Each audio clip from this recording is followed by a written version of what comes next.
नमस्कार, good morning, जय भीम साथियों। लाल की क्लास के अम्बेडकरनामा सीरीज में आप सबका स्वागत है। आज बुद्ध पूर्णिमा है और बुद्ध पूर्णिमा की आप सबको हार्दिक बधाई। आज की चर्चा हम बौद्ध धर्म और डॉक्टर अंबेडकर के विचारों पर ही सीमित रखेंगे।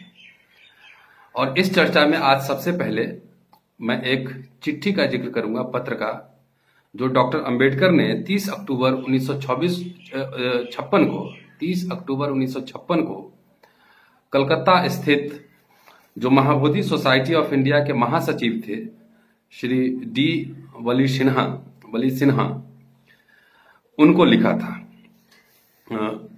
30 अक्टूबर 1956 और ये दिन है जिस समय ये धर्मांतरण कर चुके थे, तो इसलिए ये पत्र को पढ़ना और जानना बहुत जरूरी होता है। इस पत्र का जो सार है, जो सारांश है, जो बिंदु है, वो यह है कि धम्म का प्रचार करके ही जो भिक्षु हैं वो बुद्ध की सेवा कर सकते हैं। तो इस पत्र के बहाने में वर्तमान जो स्थिति है उस स्थिति को भी समझने की कोशिश करेंगे और डॉक्टर अंबेडकर क्या समझते थे ये भी जानने की कोशिश करेंगे। तो यहाँ मैं कुछ पत्र के कुछ प्रमुख बिंदु आपके सामने रखूंगा और उसी के द्वारा बौद्ध धम्म और जो भिक्षुओं के कार्य हैं उनको भी समझने की कोशिश करेंगे। तो लिखते हैं वो कि 25 अक्टूबर 1956 का आपका पत्र मिला, आपका बहुत बहुत शुक्रिया। वास्तव में नागपुर का कार्यक्रम बहुत ही भव्य कार्यक्रम था, जो धर्मांतरण का कार्यक्रम था उसके बारे में कह रहे थे। धर्म परिवर्तन के लिए लोगों की जो भीड़ उमड़ी, जितने लोग आए, शामिल हुए, वो मेरे उम्मीद से कहीं ज्यादा थी। सब कुछ बहुत बढ़िया तरीके से ठीक ठाक हुआ और इसके लिए मैं बुद्ध को धन्यवाद देता हूं। आगे लिखते हैं, मुझे खुशी है कि शुरुआत अच्छी हुई है, परंतु भविष्य में इसके प्रगति के लिए हमें निरंतर लगातार प्रयास करते रहने पड़ेंगे और इस पे हमें विशेष ध्यान देना होगा। जिन लोगों ने बौद्ध धर्म को स्वीकार किया है, उनके बीच बौद्ध धर्म की शिक्षा को कैसे ले जाया जाए, यह एक बड़ी चुनौती है। तो इसके साधन और तरीके के बारे में हमें सोचना पड़ेगा। लिखते हैं कि हमें इस बात का कोई संदेह नहीं और न रहना चाहिए कि लोगों के बीच धम्म के सिद्धांत को ले जाने के लिए, पहुंचाने के लिए बड़ी संख्या में कार्यकर्ताओं को प्रशिक्षित करने की जरूरत पड़ेगी, उनको ट्रेंड करने की जरूरत पड़ेगी।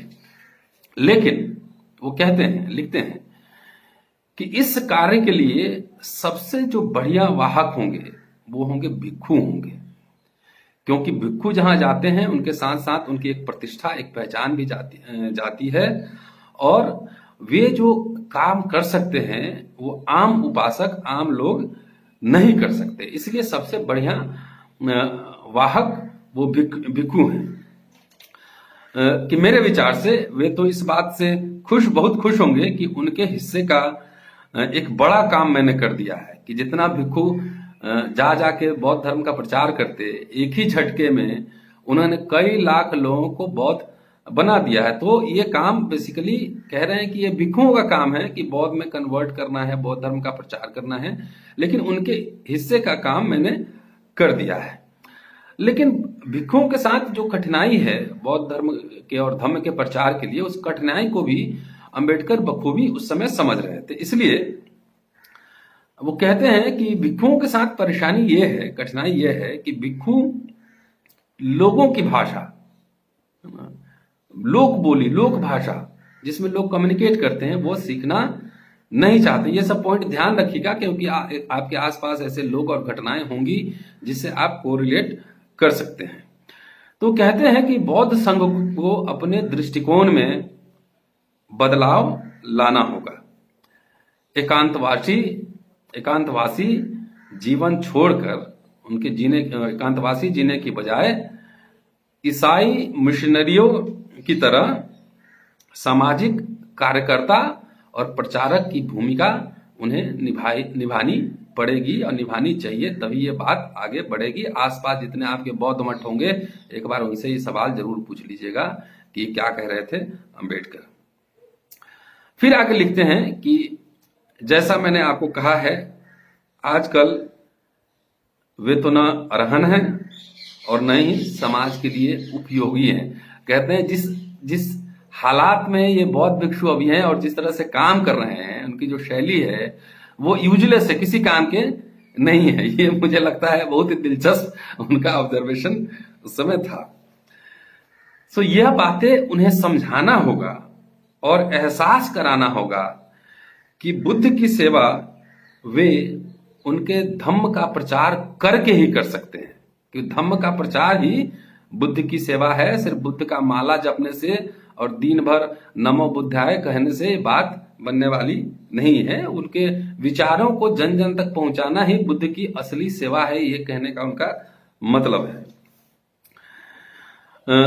फिर दिलचस्प आइडिया सब उनका आ रहा है। वो कहते हैं, इनको जो चिट्ठी लिख रहे हैं तो कहते हैं कि मैं आपके इस विचार से सहमत हूं कि भिक्षुओं और गैर भिक्षुओं, मतलब मॉन्क्स और जो लेटी आम उपासक हैं, उनके लिए एक साइंटिफिक तरीके से एक सेमिनार का आयोजन किया जाए जिसमें उन्हें बुद्धिज्म के मौलिक सिद्धांतों के साथ साथ भारत की विभिन्न भाषाएं सिखलाई जाए, जिससे कि वो भिन्न भिन्न प्रदेशों में जाकर बौद्ध धर्म का प्रचार कर सके। सोचिए इस मौके पर कि बुद्ध ने भी अपने जमाने में लोक भाषा का इस्तेमाल किया था, जन भाषा का, पाली का, कि जो जन जन तक पहुंचा जा सके। अंबेडकर भी वही बात कह रहे हैं कि एक भाषा नहीं, भारत की विभिन्न भाषाएं, क्योंकि इंग्लिश तो लिंगुआ फ्रांका है, दुनिया में कहीं जाएंगे कम्युनिकेट हो जाएगा, लेकिन तमिलनाडु में किसी को समझाना है, मणिपुर में समझाना है, उड़ीसा में समझाना है, तो कैसे समझाएंगे। तो बार बार ये बात को समझते थे कि भारत जो है एक बहुभाषी देश है, इसमें कई तरह की भाषाएं और बोलियां बोली जाती है। तो इसलिए भिक्षु को हर भाषाओं में उनको ट्रेंड करना पड़ेगा, तभी जाकर बौद्ध धर्म का प्रचार होगा। लेकिन आज इस मौके पे कई बार हमने कहा भी है कि जब हम किसी कार्यक्रम में जाते हैं और बुद्ध वंदना होती है, तो ये सवाल जरूर बनता है कि क्या वो वंदना जो आम लोग वहां पे हैं उनको समझ में आती है क्या। आप जैसे देखिए, अब प्राकृत और जो पाली है वो जनता के बीच में नहीं है, वो क्लासिकल लैंग्वेज हो गई है, क्लासिकल भाषाएं हैं, साहित्य हैं वो। तो इसलिए अब जन भाषा क्या है, अब हिंदी है या जो लोकल लैंग्वेजेस हैं, उस भाषा में जब तक हम धम्म की शिक्षाओं को नहीं लेकर जाएंगे तब तक वो बात बनती नहीं। जैसे आज संस्कृत कितने लोग पढ़ते हैं, संस्कृत पढ़ने वाले बहुत ही अब कम लोग हैं, और उनका क्या हाल है आपसे बेहतर और हमसे बेहतर कौन जान सकता है कि क्या स्थिति है। आगे लिखते हैं, यूथ पे बहुत बढ़िया टिप्पणी है, ये सुनने लायक है, कि लिखते हैं कि जो भारतीय यूथ का जो माइंडसेट है, जिस तरह का सोच है, मेरी समझ में उनके बीच संघ के आदर्शों को, मोनास्टिक आइडियल्स को ले जाना एक दुष्कर कार्य है, एक बहुत ही मुश्किल कार्य है। तो इसका तरीका वो बताते हैं कि इसका बढ़िया तरीका क्या है। इसका बढ़िया तरीका है कि जापानी मॉडल इंपोर्ट कीजिए, कि जापान के जो प्रीस्ट होते हैं वो शादीशुदा सांसारिक जीवन जीते हैं। सो वो मॉडल इंपोर्ट कीजिए, और इस मॉडल को जो प्रोटेस्टेंट ईसाई हैं, जो क्रिश्चियंस हैं, उन लोगों ने भी अपनाया है कि वैवाहिक जो घरेलू जीवन है उसके साथ जो है उनको मॉन्क बनाया जाए, और तब वो जाकर इसका प्रचार प्रसार करें। जापानीज मॉडल याद रखिएगा। लेकिन इसके लिए बहुत ही संसाधन, पैसे और तरीकों की जरूरत पड़ेगी। तो ये रास्ता भी उनके पास है। उन्होंने कहा कि जाहिर है कि उनके पूरे प्रशिक्षण की अवधि, जब उसको हम ट्रेंड करेंगे उस समय, और जब ट्रेंड होकर जब वो पब्लिक लाइफ में जाएंगे, लोगों के बीच जाएंगे प्रचार करने के लिए, तो उसके लिए फुल टाइम होल टाइमर चाहिए। तो उनके लिए हमको संसाधन और कैसे संसाधन इस्तेमाल हो, इसकी भी जरूरत पड़ेगी, और इसके लिए हमें प्रयास करना चाहिए। तो ये सब बात एक व्यवहारिक बात है। और मैं अगले एपिसोड में दिलचस्प जानकारियां मुझे मिल रही हैं बौद्ध धर्म और अंबेडकर के बारे में। कुछ आर्टिकल्स मैंने पढ़ा है जिसमें कहते हैं कि बौद्ध धर्म का प्रचार इसलिए नहीं हुआ कि बौद्ध भी मानते हैं और हिंदू देवी देवताओं की पूजा और वंदना भी करते हैं। इसी कारण जो आम उपासक है उनकी वजह से बौद्ध धर्म का प्रचार एक कारण ये भी बताते हैं, अन्य कारणों के अलावा। तो ये सवाल हमें आजकल जो बौद्ध मठ चलते हैं ये कोई आलोचना नहीं है, ये समझना है कि उनसे एक सवाल है कि आखिर बौद्ध धर्म का प्रचार कैसे होगा, धम्म का प्रचार कैसे होगा, अंबेडकर के विचारों का प्रचार प्रसार कैसे होगा। तो जब तक बौद्ध मठों से निकलकर भिक्षु जिन्होंने धम्म की दीक्षा ली है घर घर जाकर वो उनकी शिक्षाओं का प्रचार नहीं करेंगे, तब तक ये काम बहुत ही दुष्कर है। सिंबोलिज्म करने से, सिर्फ जयंती मनाने से बात बनेगी नहीं। मैं एक व्यक्तिगत अनुभव भी इस मोड़ पे साझा करना चाहता हूं कि मैं एक बार बोध गया था और कुछ मॉन्क हमसे मिलने आए थे। तो हमने उनसे आग्रह किया था कि आप कुछ मुझे मॉन्क दें यहाँ पे, और मैं अपने कुछ लोग 50-100 लोग इकट्ठा करता हूँ और चलता हूँ प्रचार करने, गांव गांव घर घर चल के बात करेंगे, बौद्ध धम्म के बारे में, दीक्षा के बारे में सब कुछ बात करेंगे। और उनका जवाब बहुत दिलचस्प था। उन्होंने कहा यहाँ ढूंढने से उस तरह के मॉन्क नहीं मिलेंगे। तो ये बोध गया की बात मैं कर रहा हूँ, और मेरी सच है कि झूठ है मैं दावे के साथ नहीं कह सकता, लेकिन ये मैं अनुभव जरूर साझा कर सकता हूँ। तो इसलिए मुझे लगता है कि वो रिचुअल और सिर्फ बौद्ध मठ बनाना बहुत जरूरी है, क्योंकि वो संस्थान है, इंस्टीट्यूशन है, लेकिन वहीं तक सिमट के रहना वो ठीक नहीं है। उसको ले जाके जन जन तक ले जाने के लिए बौद्ध भिक्षु हैं कार्य करें, और हम लोग जो है, हम लोग जैसे जो लेमैन है, वो लेमैन उनमें उसमें हमारे जैसे लाखों लोग हैं जो उनमें सहयोग करेंगे, जो लोग घरेलू जीवन जीते हैं। बहरहाल आगे की योजना की चर्चा करते हुए लिखते हैं कि बॉम्बे में धर्म परिवर्तन कार्यक्रम संभवतः दिसंबर में होंगे। शायद ये नहीं कर पाए, 6 दिसंबर को उनका देहांत हो गया। और इसलिए कहते हैं कि दिसंबर में, कि कहते हैं क्रिसमस की छुट्टी के समय ऐसा अवसर होता है जिसमें लोगों को आने जाने में परेशानी नहीं होगी, छुट्टी भी होगा, इसलिए क्रिसमस के आसपास ये कार्यक्रम किया जाए। कि आगे लिखते हैं कि आशा करता हूं कि महाबोधि जर्नल में, जो जर्नल निकलती थी सोसाइटी की, आप धम्म परिवर्तन के नागपुर कार्यक्रम का अच्छे से प्रचार प्रसार कर रहे होंगे। और इस सिलसिले में मैं कुछ और पॉइंट्स आपको देना चाहता हूं, कुछ और बिंदु आपको उद्धृत करना चाहता हूं। पॉइंट नंबर 1, सूचना देते हैं उनको कि क्या क्या हुआ था। लेकिन नागपुर में पहले दिन 3,80,000 लोगों ने धर्म परिवर्तन किया।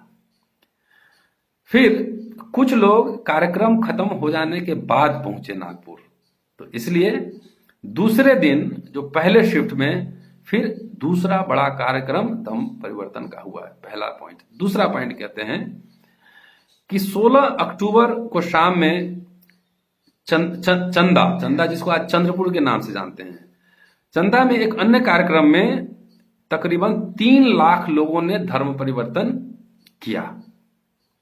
3 लाख। तीसरा पॉइंट कहते हैं कि कल के एक समाचार पत्र के अनुसार मेरे लौट आने के बाद अकोला में फिर एक कार्यक्रम हुआ जिसमें तकरीबन 2000 लोगों ने धर्म परिवर्तन किया। चौथा पॉइंट उनको बताते हैं कि मराठी अखबार नवयुग ने नागपुर कार्यक्रम में शामिल भीड़ का कुछ शानदार फोटो प्रकाशित किया है। 5वां पॉइंट लिखते हैं कि विभिन्न प्रदेशों से मुझे धर्मांतरण के लिए पत्र मिल रहे हैं।